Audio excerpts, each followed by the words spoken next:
Dark Lane Demo Tapes Yes. is the album that Drake surprise drop release. But he does this, 14 songs, 49 minutes long. It's 49. shorter. Yeah, it's shorter. It's still too long. Than Scorpion. Thank God. Yeah. I remember when Dan said, "All right, we got a Drake release." I go, "Cool." He's like, "Are you ready for the same song 45 times in a row?" I'm like, "Yeah, let's do it." And he's right. It's the same song 45 times. Yeah. Yeah. This is a dark. I'll start with this before we give like judgments. Yes. This is a darker Drake album. It's definitely darker. The first song, Deep Pockets, I actually don't mind as an opener. I thought, like, okay, this is a decent opener. I can get on board with this. Maybe he'll change it. Like, it's like The Weeknd. Like, The Weeknd completely, really redid himself this year, and we both liked it a lot. Yeah.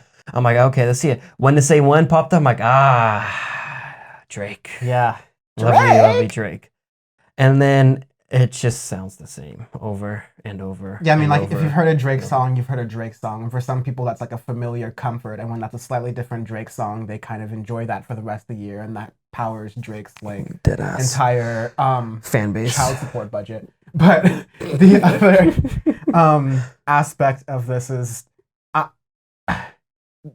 because we are a seasoned podcast here at Audioface, yes. I actually went back and listened to our Scorpion review that we did in 2017, right? Well, Never the Now came out, which sounds like 2017. The years don't matter to me anymore. Yeah. But like what I kind of said back then is that usually if it's a good Drake album, again, we have to lower the standards because of a good Drake album. But there are going to be a couple of songs on there that everyone will like a little bit. Like even the most like hated music person will like one song on there somewhere. And then it's kind of going to be the soundtrack for the rest of the year outside. Yes. At least there's less outside this year. But every time that's what happens with this album. And so like it's the thing that Drake has been done and sort of pioneered, which is like you make your songs hits by making them really memeable. And actually, so the way this album is constructed, I would say that it has a middle part that has like all of the quote unquote bangers in them. One of my friends, Vivia, said like, yeah, quote unquote bangers, because it's like still sad boy Drake, but it's the faster paced songs. It starts from Tootsie Slide and goes down to Pain 1993, which let's put a pin in that. And we'll get to that later.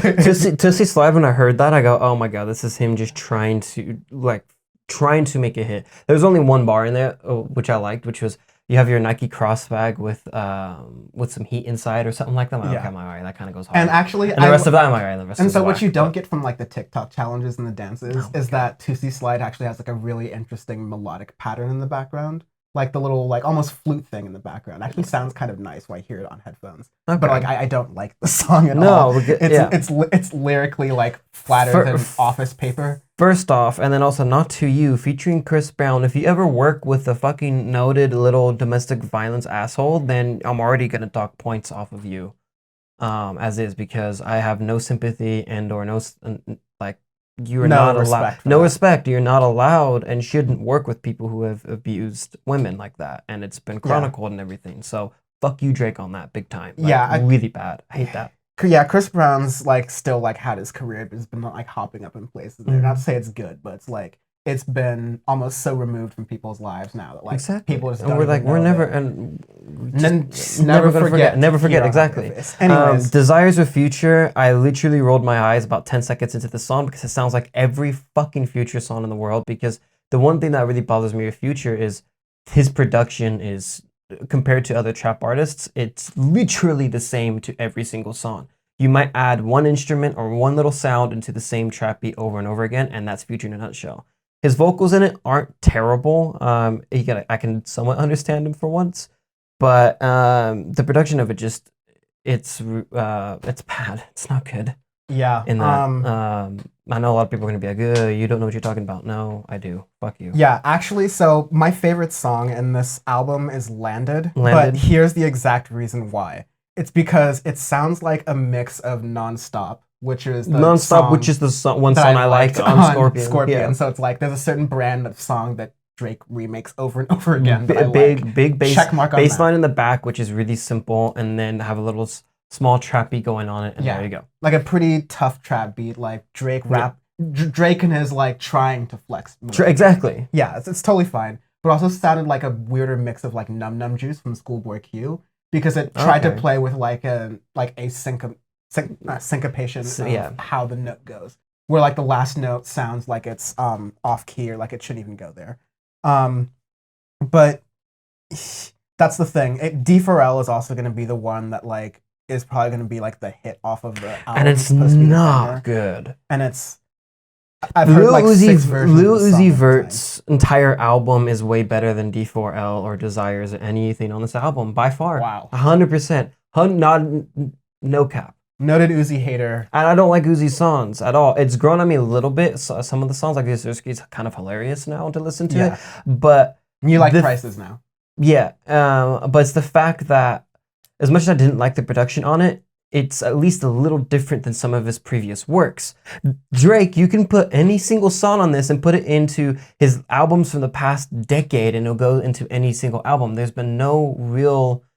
there hasn't been too much change into his style and everything, which is one of my biggest critiques on any artist. I say, try to change your sound, try to change it to evolve and do different things with it, but he doesn't. So that's one thing that I always grab about him. There's one song I like from Drake a lot, Just Come On, We're Going Home, because that sounds very different to a lot of his works. And that song fits into that album, but you can't put that in other albums. But that's one song out of the 40,000 that he's made that all sound the fucking same. So. Which then brings us to Pain 1993 with Playboi Carti. It's the first one of 2020. I'm nominating that for the worst song on Flat Green Nuked Hawaii Coronavirus Earth. I added the what's going to be 2020. Dude, it's going to be like Bleach Drinking.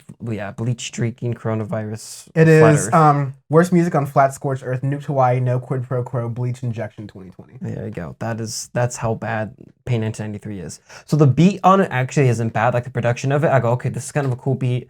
Drake's part in it's whatever. I thought this was going to be the hit for him. Like, this is kind of like nonstop in that way. I'm like, okay, I can get on board with this. Then you get to Playboi Carti's part, and holy fucking shit. I had to pause them. Like, this is a joke, right? I hope to God this is a joke. I keep playing. I'm like, it's still going. It's still going. Drake comes back on. I'm like, okay, it's whatever.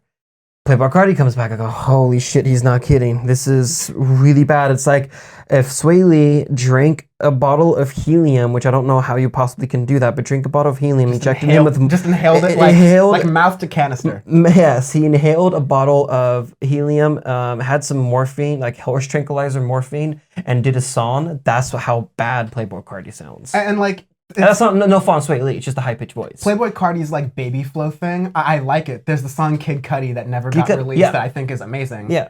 There's also a song he released recently, Atme, where like is actually like it's not as good as the Kid Cudi song, but it's like close and it's a similar kind of style where like the melody sounds kind of good. Mm-hmm. The baby voice thing is a thing, but I think it's something you can get used to. Right here, it just like falls flat and it's fucking terrible. It is the best thing going for this album is that it's shorter than most albums Drake has made recently. 50 minutes. I could have shaved like 10 minutes off of this. I could have shaved 50 minutes off of this. Yeah. Oh man, just stop giving it and stop accepting false icons. Since this was a surprise album, I actually expected worse. I mean, I didn't really have many expectations, I guess. And I always use it. It's just the main thing. It's Drake albums, but the main thing with him is it lacks inspiration for creating music, really, because it shows you how easy it is to make that style of music because it doesn't really take that much effort. But at the same time, it's just he's not pushing anything forward, and people are just like, "Oh my god, this is so great!" It really isn't. Go into a bunch of different because the thing with 2020, there's been a lot of great music. And this is going to be a thing that's going to take over a lot of the good music because it's going to be into the front headlines and stuff of all these different radios and stuff he doesn't deserve any of that. There's a lot of other artists that deserve it. That there will be one song or two songs that you like on this soundtrack to the rest of the year, but it's overall not really a great work. No one goes like, I love listening to Scorpion all the way through. Like other than Hold On You're Coming Home, the album that was on, there's never been like a Drake album I've wanted to listen to all the way through, really. No. Okay. Arbitrary scale time. We're using state governors. Yes. Whoever's the governor of whatever state. I'm giving this a Greg Abbott of Texas. Greg Abbott, yeah, that's Texas. Yep. Yeah.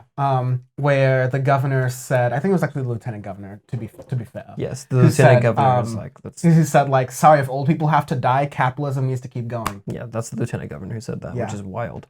This is a solid Brian Kemp because when you are a Republican and Trump is like, dude, you're too right for me, you know it's bad. Brian Kemp of Georgia, who's like, we're gonna open everything immediately. And Trump's like, you're gonna have to take 20% off there, bud. Like if Trump tells you to like you gotta chill, you know you're bad.